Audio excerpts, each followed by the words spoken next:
नमस्कार। एक मुलाकात कार्यक्रम में आप सभी दर्शकों का हार्दिक अभिनंदन।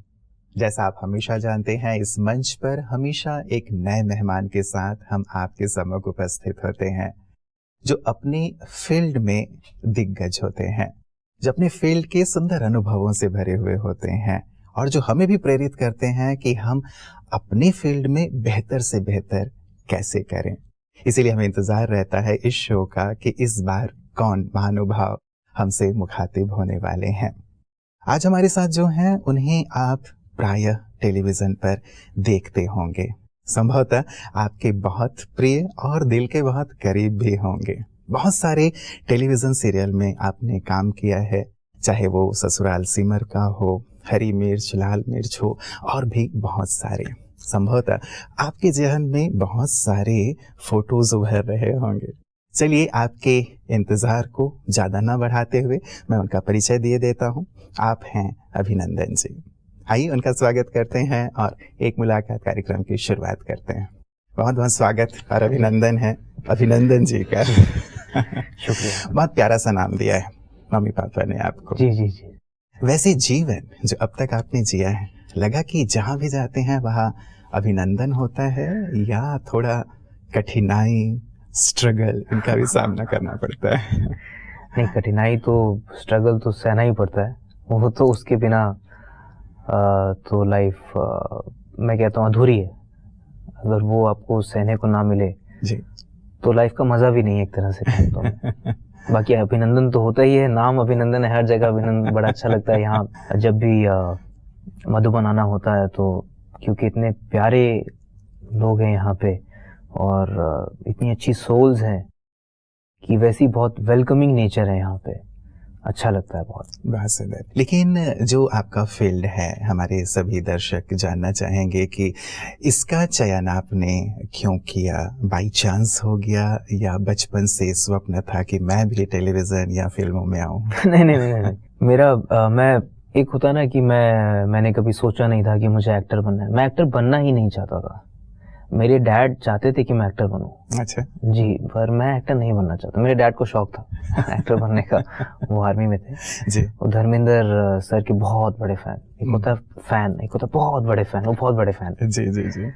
मुझे इसलिए नहीं बनना था क्योंकि मैं अपने शर्मीला लड़का रहा हूँ मैं, और मैं अपनी माँ से दूर नहीं रहना चाहता था, अपने घर वालों से दूर, क्योंकि कंफर्ट जोन होता है जी जी। और मुझे कभी इस चीज़ का वो शौक नहीं था कि अटेंशन चाहिए मुझे या कुछ। मेरा ध्यान बस क्रिकेट खेलता था शौकिया तौर पे, फिर थोड़ा बहुत प्रोफेशनली भी खेला मैंने, तो कभी सोचा ही नहीं था। मैं अगर मूवीज भी देखता था तो मैं मूवीज बड़ी कॉमिक जोन की मूवीज देखता था, अपना मूड लाइट रखने के लिए। जी जी। मजाकिया शरारती बहुत रहा हूँ मैं, तो वैसी मूवीज देखता था। मेरी इंजरी हो गई थी क्रिकेट के दौरान और मुझे फिजिकल फिटनेस का बहुत शौक था, मैं फिटनेस बहुत करता था। तो जब इंजरी हुई तो क्रिकेट का ऑप्शन मेरे पास बचा नहीं था क्योंकि मैंने सर्जरी के लिए ऑप्ट नहीं किया जी। उस दौरान जिम ज्वाइन किया मैंने क्योंकि I did not want to sit idle. Gym looks, मेरी चॉकलेटी लड़का था मैं उस वक्त, और बॉडी बहुत जल्दी बन गई। बनाना नहीं चाहता था, ऐसा कोई मेरा टारगेट नहीं था। उस दौरान फिर मुझे कुछ अप्रोचेस आए कि प्रिंट शूट्स कर लो, आप ठीक ठाक दिखते हो, अच्छे दिखते हो। मुझे पता भी नहीं था प्रिंट शूट्स क्या होते हैं। वो फोटोज भी खींचते थे और मुझे पैसे भी देते थे, कम मिलते थे, 1000 रुपए मिल जाते थे 2-3 घंटा शूट करने के जी। पर मेरे लिए वो बहुत बड़ी बात थी कि मेरी फोटोज भी क्लिक हो रही है और मुझे पैसे भी मिल रहे हैं। फिर मैंने इस चीज को थोड़ा सोचा कि यार ये चीज तो बड़ी अच्छी है, मैं स्मार्ट बड़ा लग रहा हूँ। फिर मैंने दिल्ली स्ट्रगल करना शुरू किया जी। दिल्ली मैंने हरियाणा रोडवेज होती थी, तब तक आप चंडीगढ़ में ही थे जब आपकी इंजरी आदि हुई और आपने ये फोटोशूट किया? जी जी जी, मैं चंडीगढ़ में था और चंडीगढ़ में तो ज्यादा ऑप्शंस भी नहीं थे, तो चंडीगढ़ में मुझे ज्यादा शूट्स के लिए वो नहीं हुआ था जी। मैंने एक छोटा मोटा सा पोर्टफोलियो बना लिया था क्योंकि बॉडी अच्छी बन गई थी। मैंने कहा पता नहीं रहेगी या नहीं रहेगी, चलो एक फोटोशूट करवा लेता हूँ। तो फोटोशूट करवा लिया और वो उन्होंने कुछ ईमेल आईडी दी थी, उसमें मेल कर दी, तो मुझे रिस्पॉन्स आ गए थे वहां से जी। ऐसे मेरा वो शुरू हुआ और मेहनती लड़का रहा हूं मैं हमेशा से, क्योंकि मैं हमेशा से एक चीज मैं बहुत स्ट्रांगली बिलीव करता हूँ कि जो a child is the father of man, एक बहुत गहरा सेंटेंस है। I am a very deep person. जो बचपन में आपके जो गुण होते हैं, जिस तरह से आपकी परवरिश होती है, और जो आज मैं 31 साल का हूँ, जो बचपन में मेरे माँ बाप ने जो मुझे सिखाया, जो मेरी परवरिश, उसका नतीजा आज मैं हूँ। सो दैट इज वाई हमें सिखाया भी ऐसा जाता है, child is the father of man.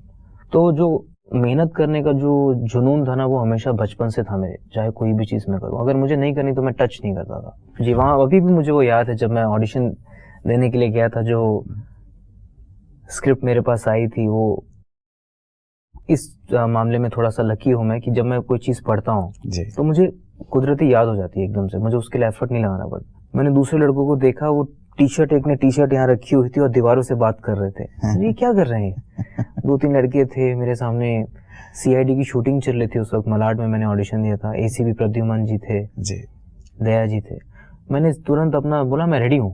मैं कैमरा के सामने जैसे कि अलग ही एनर्जी आ गई, एंड दैट वाज द, मैंने वो 1 टेक में कर दिया था। एक्टिंग 0 थी मेरी, बिल्कुल मुझे पता नहीं था एक्टिंग क्या होती, पर मैंने कर दिया था। और वो कैमरे के पीछे जो बंदा था, वो भी सोच रहा था मैं क्या बोलूं इसको। उसको भी समझ में नहीं आ रहा था, ही वॉज ब्लैंक। बट उस टाइम पे मुझे इस चीज का इल्म हो गया था कि यार ये चीज तो मैं करना चाहता हूँ।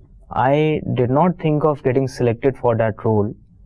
ईमानदारी से बता रहा हूँ, मेरी जगह कोई और लड़का होता तो सोचता कि मुझे तो ये रोल करना है। बट मेरा थॉट प्रोसेस वहां से इस तरह से था कि I want to give it a try, it is not just about this role. मैंने फिर वहां रुका, मैं मुंबई खुद रैंडमली गया, ऑडिशन देने स्टार्ट की, क्योंकि कैमरा के सामने जाके मुझे एक फ्रीडम महसूस हुई कि यहाँ तो मैं I can be myself, I can do whatever I want to do. चलिए, एक अपने आप से, एक अपने अंदर की जो विशेषता कि मेरे अंदर इतनी सारी चीजें और मैं उसको कितने खुल के एक्सप्रेस कर सकता हूँ। There are no limitations. तो ये जो पहला ऑडिशन दिया, वहाँ आप सिलेक्ट हो गए? नहीं, मैं सिलेक्ट नहीं हुआ। मैं कैसे सिलेक्ट होऊंगा? मैं चाहता भी नहीं था कि मैं सिलेक्ट हूँ। तो ये जो एक आपका सफर चला कि आपको टीवी सीरियल मिला, तो कितने समय तक आपको इस प्रकार की ऑडिशंस देने पड़े और आपने पेशेंटली इंतजार किया? 2 साल। 2 साल लग गए। मैंने वन डे टुडे बहुत किया। वन डे टुडे जैसे कि छोटा मोटा जो एक दिन का काम सीरियल्स में होता है, कभी मैनेजर का काम कर लिया, सेक्रेटरी का काम कर लिया। मैं बिल्कुल नीचे से उठ के आया हूँ, क्योंकि मेरा कोई बैकग्राउंड नहीं था और ना मैंने कभी कोई किसी का एडवांटेज उठाया, ना कोई शॉर्टकट्स मैंने अप्लाई किए। बिल्कुल। लेकिन ये जो दौर होता है, मान लीजिए 2 साल आपने ये छोटे कार्य तो कोई भी छोटा नहीं होता, ये एक मानसिकता, जैसे आपने कहा माता पिता ने सुंदर संस्कार दिए हैं कि हर कार्य पूजा है, तो ये तो बहुत महत्वपूर्ण है। लेकिन कई बार कई यूथ कुछ मिल नहीं रहा है, जिस लक्ष्य से आए हैं वो हो नहीं रहा है, तो यहाँ थोड़े से क्या कहें कि डाउन हो जाते हैं, गिव अप करने की सोचने लगते हैं, या कोई और विचार आते हैं। यहाँ आपके मन में कभी इस प्रकार के कुछ विचार आए कि कुछ होगा या नहीं होगा? रोज आते थे। क्या करते थे? मैं बहुत करीब रहा हूँ ऊपर वाले के। वो इसलिए रहा हूँ क्योंकि मैं एक सच्चा लड़का हूँ। मुझे अपनी मेहनत के ऊपर भरोसा था। जब मैं एक्टिंग इंस्टीट्यूट से निकला था तो मेरे टीचर्स को मुझसे बहुत उम्मीद थी। हमारा इंस्टीट्यूट सबसे ब्लंट इंस्टीट्यूट माना जाता है मुंबई में, creating characters. Anushka Sharma, Daisy Shah, Kartik Aaryan, ये सब उन्हीं के प्रोडक्ट्स हैं। आज भी अगर उनका मुझे तो दूसरों ने बताया, उनका जब मैगजीन निकालेंगे तो मेरा उन्होंने सीरियल के एक्टर्स में नहीं, बॉलीवुड के एक्टर्स में रखा हुआ है मेरा नाम। वो इतनी मुझसे उम्मीद रखते हैं, जिसके लिए मैं बहुत वो हूँ। जब मैं वहाँ से निकला था, मैं आपको बड़ी ईमानदारी से बता रहा हूँ, मुझे जब इंस्टीट्यूट मैंने ज्वाइन किया था, मुझे नहीं पता था कि मैं एक्टर बनूंगा, पर मैं ट्राई ज़रूर करना चाहता था। उस इंस्टीट्यूट की एक खासियत ये है कि अगर वहाँ पे 20 स्टूडेंट्स जा रहे हैं, 4 महीने का कोर्स होता था उस वक्त, पहले के 20 दिनों में 10 स्टूडेंट्स वापस घर चले जाते थे। मैं वहाँ टिका।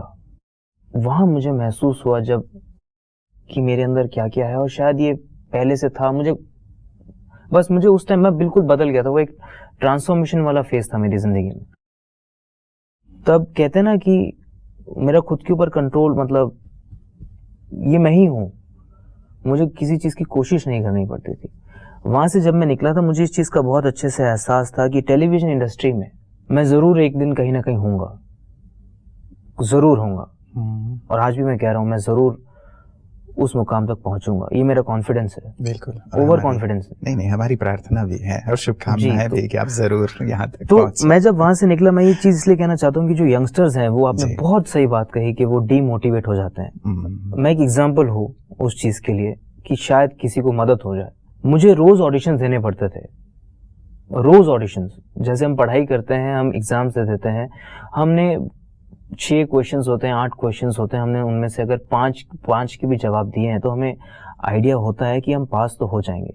आप यहाँ जितना मर्जी अच्छा ऑडिशन दीजिए, आप सिलेक्ट होंगे या नहीं कुछ पता नहीं। मेरे ऑडिशंस भी कई बार दिखाए जाते थे कि इस तरह की एक्टिंग चाहिए, मेरा सिलेक्शन नहीं होता था, कोई रीजन नहीं। मुझे पता होता था कि मैं बिल्कुल ये बहुत अच्छा परफॉर्म कर रहा हूँ, मुझे परफॉर्मेंस का मौका नहीं मिलता था क्योंकि मेरी लुक नहीं जा रही होती थी। मैं रोज हर स्टूडियो में जाता था, आसान बात नहीं है हर स्टूडियो में जाना। जब मुंह पे आपके बोल दिया जाता है कि not fit, which is very normal, उनका पर्सनल नहीं है आपके साथ कुछ, आप उनके क्राइटेरिया में नहीं जा रहे हो, बट यहाँ इमोशंस की कदर नहीं है, कोई आपके लिए कोई हमदर्दी ऐसा नहीं, क्योंकि हर किसी को अपना काम करना है। जब मैं फिट हो जाता था कि हाँ आपको इस स्क्रिप्ट में आप जा रहे हो, मैं शेर की तरह लपकता था उसके ऊपर। मेरे हाथ में जब स्क्रिप्ट आती थी ना, मुझे लगता था कि मुझे मेरा भोग मिल गया, जैसे यहाँ पे आके कहते हैं ना, बस मुझे मेरी लाइफ मिल गई। लंबी लंबी भीड़ लगती है ऑडिशंस में, उतनी भी लंबी नहीं लगती जितनी मूवीज में दिखाते, पर लगती है। मुझे कभी कभी 6 से 7 घंटे भी वेट करना पड़ता था, चाहे वो 3 लाइनों की स्क्रिप्ट हो, चाहे वो 10 लाइनों की स्क्रिप्ट हो। मुझे वो स्क्रिप्ट ही मेरे लिए सब कुछ होती थी। ये मेरी ऑनेस्टी थी, ये मेरी भूख थी, वो ही मेरा सब कुछ था। मतलब एक पैशन की बहुत ज्यादा वो सब कुछ था। पैशन, मुझे ये सब वर्ड्स बड़े आर्टिफिशियल लगते हैं, वो ही मेरा सब कुछ था, आज भी है। जी। मेरी अगर मैं बीमार होता हूँ, मेरे हाथ में अगर कोई मुझे स्क्रिप्ट दे देता है, वो मेरी डाइट है वो। तो जब मुझे वो मिलता था, एक इंसान कितने बार उस चीज के बारे में सोचेगा। और मुझे तो एक बार पढ़ के याद भी हो जाता था, तो मुझे क्या जरूरत, मैं बाहर घूम लूं, टहल लूं, बारी आ जाएगी तब तक जी। नहीं, मैं वहीं बैठा रहता था और एनर्जी पूरी चली जाती थी। ड्रेन हो जाते हो आप एक ही जगह पे बैठ के ना, जब आप मेंटली।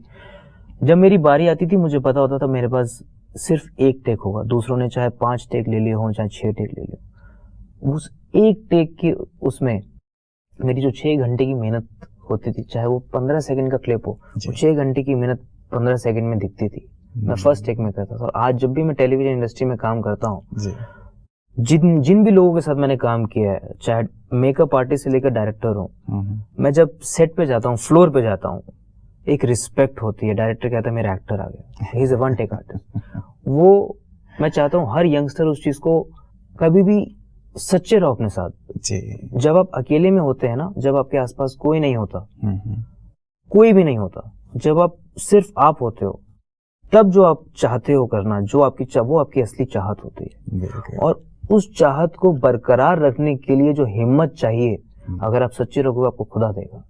अगर आप हार गए तो फिर वो आपकी चाहत नहीं है, वो आपकी कुछ वक्त की चाहत है। एक बात आपने कही कि हम अकेले होते हैं, तो जाके जो रियल मेरी चाहत है, मेरी भूख है, या जहाँ मैं पहुँचना चाहता हूँ, उससे हम जैसे रूबरू होते हैं, वो सामने आता है। तो आप इसके लिए क्या करते हैं? क्योंकि कहा यह जाता है कि अध्यात्म एक ऐसा मार्ग है जो हमें इससे रूबरू आसानी से कराता है। क्या आप भी आध्यात्मिक हैं, या थोड़ा मेडिटेशन या ईश्वर के नज़दीक बैठते हैं? जी देखिए, मेरा जो रिश्ता रहा ना ऊपर वाले के साथ, वो बड़ा अजीब सा रहा है। जैसा रिश्ता मेरे पिताजी के साथ है, वैसा कहूँगा मैं, जैसा दोस्तों के साथ होता है। जैसे मैं मेरे पापा से बहुत डरता हूँ आज भी।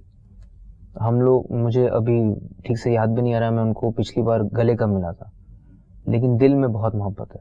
ऊपर वाले से मैं नाराज बहुत रहता हूँ, लेकिन वो नाराजगी में मोहब्बत इतनी प्योर होती है, मैं आपको बता नहीं सकता। वो शब्दों की जरूरत नहीं पड़ती मुझे जी। जब मैंने एक्टिंग की शुरुआत की तो मैं और क्लोज हो गया, क्योंकि जब मैं अकेला रहने लगा तो मैं और क्लोज हो गया, मैं और प्योर होता गया।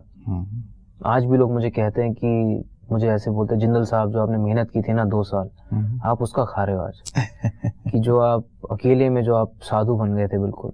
क्योंकि मैं तब सच में बहुत करीब रहा हूँ अपने जो एनर्जी होती है ना, जैसे मैं यंगस्टर हूँ और जितने भी यंगस्टर्स हैं, हमारी एनर्जी बड़ी पीक पे होती। बहुत जरूरी होता है उस एनर्जी को अच्छी जगह पे चैनलाइज करना। मेरी तो एनर्जी सारी काम पे लग रही थी। काम ही मेरे लिए खुदा था जी। और है। बिल्कुल। तो हमें सिखाया जाता था जब कोई स्क्रिप्ट की परफॉर्मेंस करनी होती थी अगले दिन, वो सोने से पहले एक बार करना चाहिए।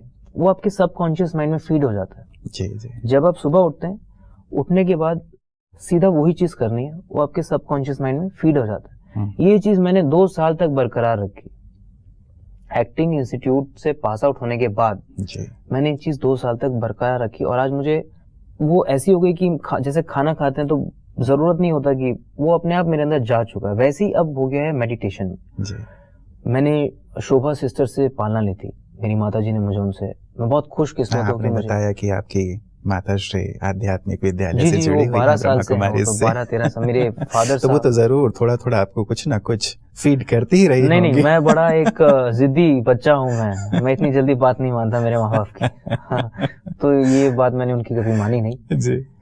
लेकिन उनको कभी रोका भी नहीं, और उनको बल्कि हमेशा मोटिवेट किया, सपोर्ट किया, क्योंकि हर सोल की अपनी एक जर्नी होती है। तो मैं हमेशा उनको सपोर्ट करता था कि आप कहीं पे भी कोई भी प्रोग्राम्स हो, रोज सुबह 5 बजे 5:30 बजे उठ के जाना, वो सब करो आप। जब मेरी पालना शुरू हुई तो मैं मधुबन में आया, यहाँ से आके मेरे में बदलाव आया।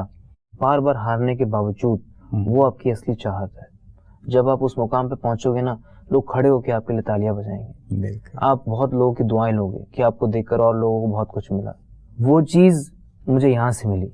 वो करनी चाहिए यूथ को। या तो आप गर्लफ्रेंड्स बना लो, गर्लफ्रेंड रिलेशनशिप में आ जाओ, या फिर आप उस चीज को पाओ जिस चीज के लिए आप तड़प रहे हो। बिल्कुल। जैसे मुझे मतलब तड़प अपने महसूस सपने को एक साकार करने के लिए हम जरूर डेडिकेट उसकी करते हैं। खुशी ही कुछ और होती है, अलग होती है। बिल्कुल। जब आप मुकाम पे होंगे, जैसे आपने कहा कि हजारों लाखों करोड़ों होंगे ताली बजाने वाले, उसकी तमन्ना नहीं रखनी चाहिए। बिल्कुल बिल्कुल। उसकी भी तमन्ना वो नहीं खुद ब खुद मिल जाएगी। जी। आप अपने काम के साथ ईमानदार रहिए। आपने कहा कि मधुबन, आपने शुरुआत ही कहा था, माउंट आबू हेडक्वार्टर्स ब्रह्मा कुमारीज का, पहले भी आप आ चुके हैं, अभी आए हैं। क्या फील कर रहे हैं? पहले आए, अब आए, यहाँ आकर के कैसा महसूस करते हैं? क्या अनुभूति होती है यहाँ? क्योंकि एक है आपकी पूरी तरह से बॉलीवुड का एक स्थान जहाँ भागम भाग है, और यहाँ बहुत ही पीसफुल एक वातावरण। अनुभूति क्या होती है?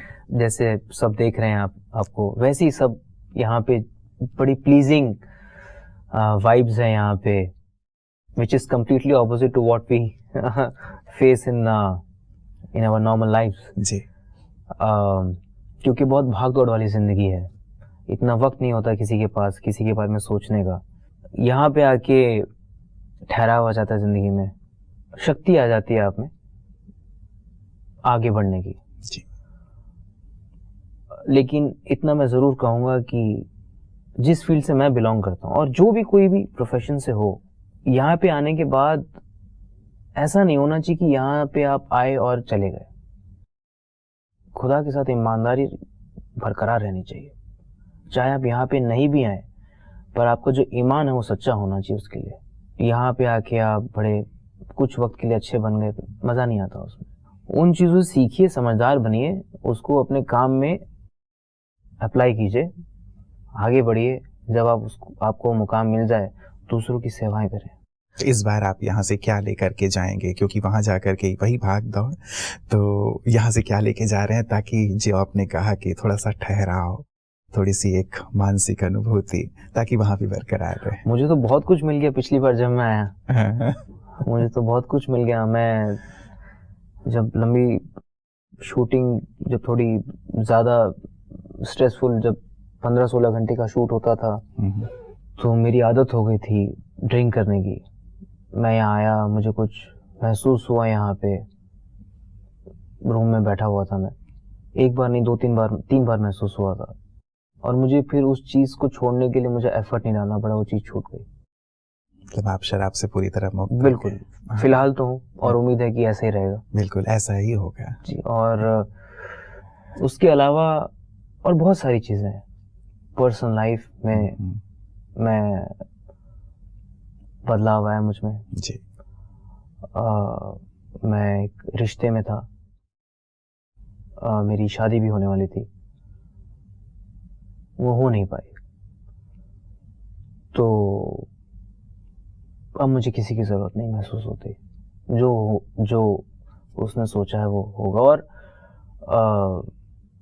एक जो होता है ना, आप जिंदगी में अभी चाहत वाली बात, वो चाहत का एहसास मुझे बहुत अच्छे से उसी ने करवाया है। पहले था लेकिन उसके ऊपर बहुत परत आ गई थी जी बहुत चीजों की, वो हट गई अब, तो अच्छा लगता है। हमारे जो युवा साथी हैं उन्हें आप अपनी तरफ से कुछ दिल की बात कहना चाहेंगे ताकि वो इस फील्ड में सफलता के जो चरण हैं उसे आसानी से अपने जीवन में ला सके? जो इस फील्ड में आना चाहते हैं वो ये सोच कर आए कि ये फुल टाइम प्रोफेशन एकदम से नहीं बनेगा, बैकअप साथ में लेके आए। अगर आप फुल टाइम इसको प्रोफेशन बनाना चाहते हैं तो उसके लिए आपको इसकी पूरी पढ़ाई करनी चाहिए। पढ़ाई, अगर आप उसके लिए फाइनेंशियल आपको सपोर्ट नहीं है तो किताबें पढ़ना शुरू कीजिए, थिएटर ज्वाइन कीजिए।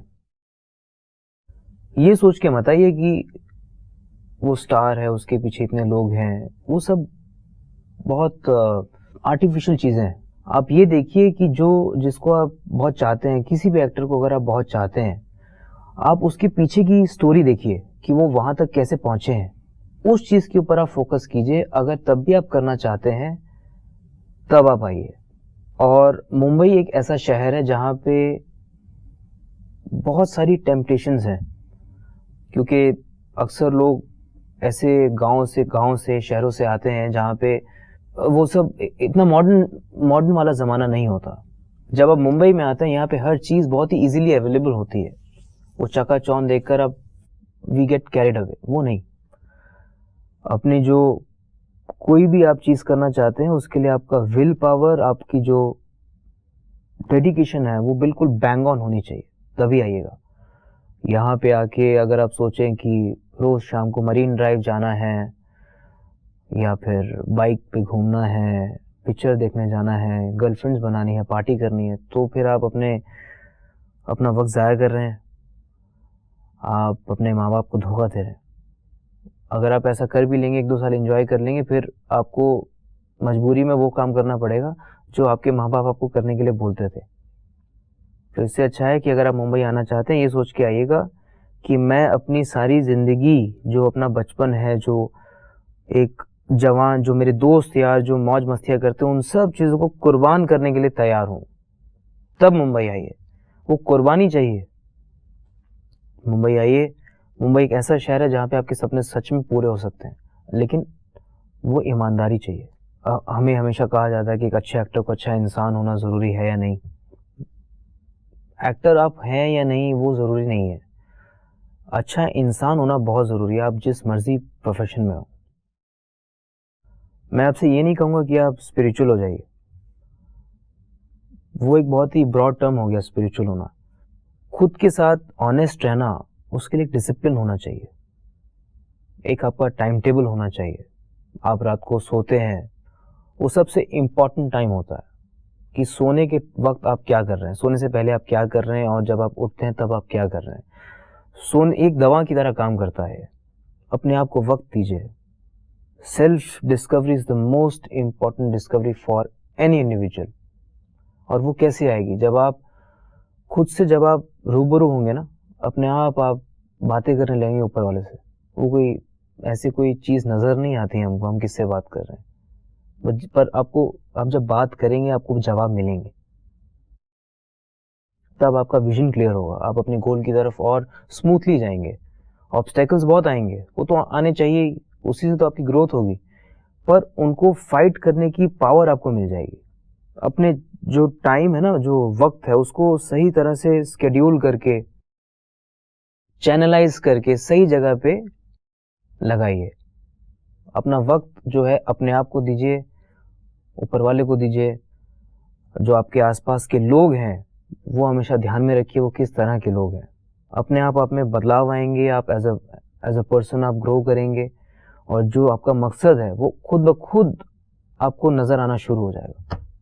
बहुत ही खूबसूरत बातें हम सबके लिए, हमारी उन्नति के लिए या अपने ध्येय को प्राप्त करने के लिए, सचमुच अपने सपनों को साकार करने के लिए हम जी जान लगा दें।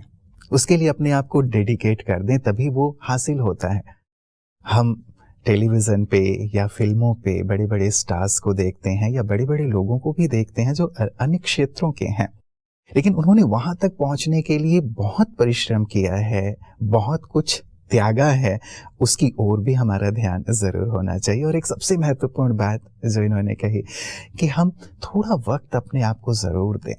एकांत में जब आप बैठते हैं तब आप अपने आप को समझ पाते हैं, देख पाते हैं, अपने लक्ष्य का भी एक स्पष्ट चित्र आपके सामने आ पाता है। और उसे पूर्ण करने के लिए फिर खुदा तो है ही परमात्मा, उनके साथ भी हमारी बातें हों, उनके साथ हम बैठें तो एक बल मिलता है, ताकत मिलती है, ताकि हम अपने सपने को साकार कर सकें। तो आप भी अपने सपने को साकार करें, अपने आप को ईश्वर के सम्मुख बैठने के लिए वक्त निकालें, अपने साथ बैठने के लिए वक्त निकालें। इन्हीं दुआओं, शुभकामनाओं के साथ नमस्कार।